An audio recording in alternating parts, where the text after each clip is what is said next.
So my 7-year-old son beat his first Pokemon game the other day. As a veteran of the series since Generation 1, I was very proud to see the little man take down Leon and become the best there ever was. I enjoyed my time with Pokemon Sword and Shield. There was a lot of controversy surrounding these games before the release, and this was mainly due to the Pokédex cuts and the perceived lack of quality among certain fans. For some reason, people assumed that Sword and Shield being the first mainline entry to be released on a home console and figured they were getting Breath of the Wild. While I think it's important to expect and demand quality, people were honestly kidding themselves if they felt like a Pokemon release is going to match the scale of a game that was in development for over 5 years. One thing that did seem to be universal about the game was everyone's hatred for the main rival, Hop. Now, hating on a rival certainly isn't anything new. I remember the hatred for Gary clear as day. Douchebag rolling around with a shit-eating grin, 10 badges, and car full of cheerleaders. Fuck him. Wait, isn't Gary 10 years old? Why is he allowed to drive? Are those Pokemon groupies he rolls with also preteens? Where the fuck are their parents? Could you imagine your daughter in this kind of scenario? Dad's all like, "Where the hell is Becky?" "Oh, she dropped out of school to follow Professor Oak's grandson. He's doing the gym challenge." "What the fuck, Sharon? She's not even old enough to finish grade school. You let her run off to become a goddamn Pokemon groupie?" "Well, and where the fuck is my car?"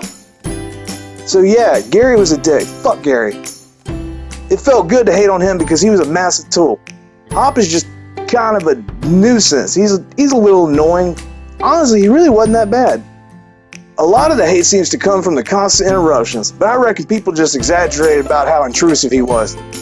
Yeah, he stopped you a lot, but 9 times out of 10 it was either to deliver a few lines of dialogue or challenge you to a battle. Interactions with Hop were just hiccups. I grew to really like his battle music too. The blaring trumpets were a suitable theme for taking Hop to Pound Town. I fuck to his music now, mostly because my brain now associates that song with destroying a pussy. On the other hand, Sonya could fuck right off. I groaned every time I saw her because I knew she was going to drag me into a lengthy cutscene and ramble on about those goddamn legendaries. I suspect the only reason Sonya got a free pass is because she gave a bunch of kids their first boners. Nah, I think Hop got done dirty.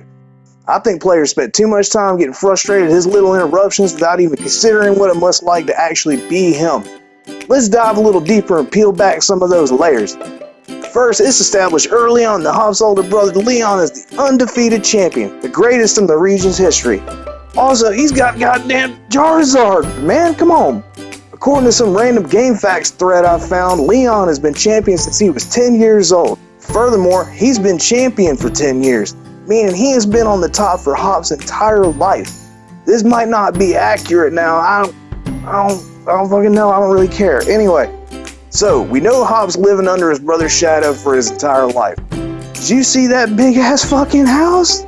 It's like 6 times bigger than everybody else's.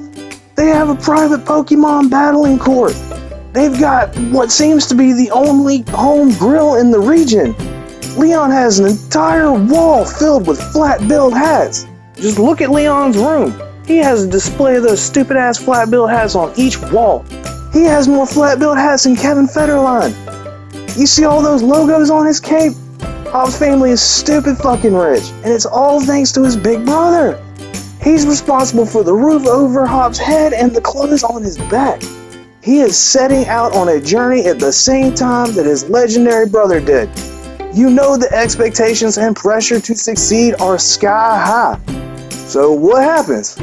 First off, despite having never actually met the main character, Leon gives you first dibs on picking a starter. That's fucked up. Then he proceeds to get the shit kicked out of him. He loses a 1 versus 2 handicap match against his friend in front of his entire family. Not to mention everyone knows it's the main character's first battle ever. You know that shit stings. As a parent, it'd be like seeing your kid go to bat during a t-ball game and knock themselves out. You never stop loving your kids, but you can definitely be ashamed of them. Okay, so he's off to a bad start. No big deal. Maybe it's just a fluke. Nope, homeboy gets beat down over and over and over again. Sure, he makes it through the gym challenge, but your constant victories quietly remind him of his place. A reminder of the inevitability of disappointment, of letting his family down and failing to meet their expectations. Hop has his victories, but you are forever looming behind him like the specter of death. You can tell by the way that Hop reacts that getting defeated by you over and over again does get to him. That's part of what I really like about him.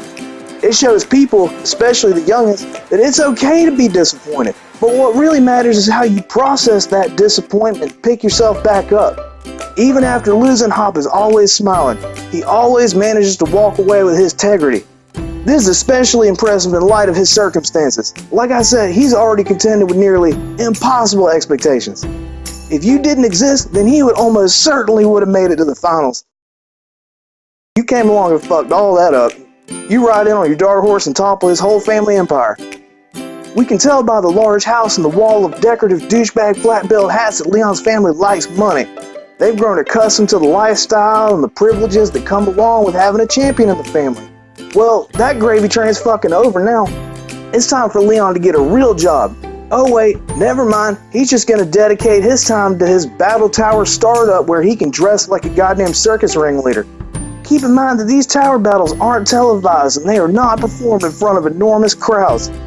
As far as I can tell, the Battle Tower isn't actually profitable. I doubt the president of business is going to be able to fund that project while he's in jail. It's a miracle the league itself is functioning at this point.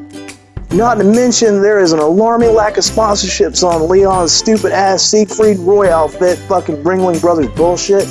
Seems nobody wants to sponsor a loser. In the immortal words of Ricky Bobby, if you ain't first, you last. Shake and bake, get her done, this ain't no globe birth, that bitch is flat. All this considered, Hobbs still manages to keep his head up. He starts to crack a bit in the post-game, but he ultimately snaps out of it. He eventually adopts a healthy outlook on life and his future goals when the story concludes. So yeah, quit being a dick to Hop. Who cares if he interrupts you a lot? You're pretty much derailing his life plan and shitting all over his destiny. The least the player care can do is not complain about Hop wasting their time while simultaneously pissing on him. He'll keep smiling, despite the piss. At least it's not R. Kelly doing the pissing. Thanks for watching the video. Be sure to click on the icon on the right to subscribe to the channel. Feel free to leave a comment below. Click on the TV to continue watching more Hippo Dad. Till next time.